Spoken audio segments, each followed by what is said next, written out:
బాబా వంగా పరిచయం అక్కర్లేని పేరు. ఇప్పటి వరకు ఆమె ఇచ్చిన అంచనాలు ఎన్నో నిజమయ్యాయి. బల్గేరియాకు చెందిన ఈ అంత జ్యోతిష్యురాలు 1911లో జన్మించారు. 1996లో మరణించారు. అతి చిన్న వయసులోనే చూపుని కోల్పోయారు. ఆ తర్వాతే బాబా వంగాకు భవిష్యత్తు చెప్పే అసాధారణ శక్తొచ్చిందని చెబుతారు. తన జీవిత కాలంలో ఆమె చెప్పిన అనేక అంచనాలు, వైపరీత్యాలు, యుద్ధాలు, అంటువ్యాధులు తర్వాతి కాలంలో నిజమయ్యాయని నమ్ముతారు.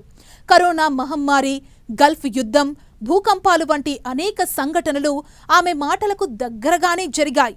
బ్రిటన్ యువరాణి డయానా మృతి, 2001లో న్యూయార్క్ ట్విన్ టవర్స్ కూల్చివేత, 9/11 ముంబై ఉగ్రదాడులు, రష్యా యుక్రెయిన్ వివాదం, ఇలా ఎన్నో విషయాల గురించి బాబా వంగా చెప్పిన జోస్యం ఫలించింది. దాంతో నాస్ట్రడామస్ ఆఫ్ ది బాల్కన్స్గా ఆమె గుర్తింపు పొందారు.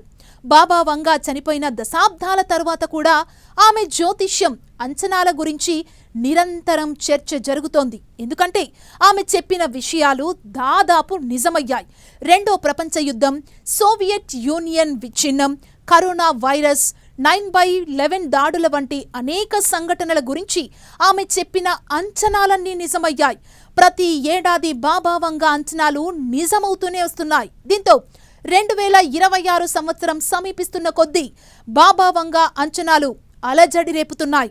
ప్రపంచ యుద్ధం, ఏలియన్లతో, గ్రహాంతర జీవులతో మొదటి పరిచయం, కృత్రిమ మేధస్సు, ఆధిపత్యం, ప్రపంచ ఆర్థిక సంక్షోభం కారణంగా బంగారం ఖరీదైందిగా మారడం, అతిపెద్ద ప్రకృతి వైపరీత్యం సంభవించే అవకాశం వంటి భయానక విషయాలు కలిగున్నాయి. ప్రకృతి వైపరీత్యాల గురించి ఆమె అంచనాలతో పాటు మానవులు సృష్టించిన యంత్రాలు మానవులనే నాశనం చేస్తాయన్న మాటలు ఆందోళనకు గురిచేస్తున్నాయి.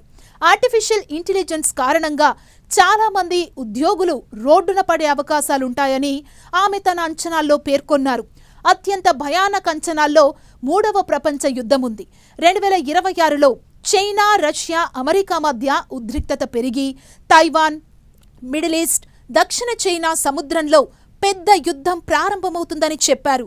ఈ యుద్ధం భూభాగాలను దాటి ప్రపంచ స్థిరత్వాన్ని దెబ్బతీస్తుందని హెచ్చరించారు. ప్రస్తుతం యుక్రెయిన్, రష్యా యుద్ధం, చైనా, తైవాన్ వివాదం ఆమె అంచనాలకు దగ్గరగా ఉన్నాయి. 2026లో ఏలియన్ కాంటాక్ట్, ప్రత్యక్ష సంబంధాలు జరుగుతాయని బాబా వంగా అంచనా వేశారు. భారీ స్పేస్ క్రాఫ్ట్ భూమి వాతావరణంలోకి ప్రవేశించి మానవులతో మొదటి సంప్రదింపు జరుగుతుందని చెప్పారు.